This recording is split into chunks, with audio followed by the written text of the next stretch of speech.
The question for this week's video was, are we due for a magnetic reversal? When I was doing our lab for this week, I originally came to the conclusion that we were due for a magnetic reversal. This was based solely on the fact that our current magnetic field time period is one of the longest in the last 4.5 million years. After looking deeper at other factors that could impact when the Earth is due for another magnetic flip, I changed my mind and decided that the Earth is not due for its magnetic flip. Some may argue that the Earth is getting close to another flip because the Earth's poles are getting weaker by roughly 7% every 100 years. This doesn't necessarily mean that a magnetic flip is on the horizon.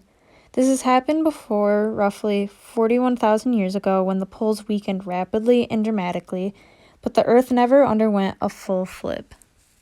This shows that it is a common occurrence for the pole's strength to fluctuate without inciting an entire flip. My original reasoning for us being overdue for a flip was based on the amount of time since our last flip, which was not the most reliable predictor. The amount of time between flips can differ dramatically, with some being under 10,000 years and others reaching closer to 750,000 years. When you look past just the past 4.5 million years, you will see that some of the periods last well over 1,000,000 years each. And with that information, it is easy to see that our current period of roughly around 700,000 years is very small compared to some of the previous periods.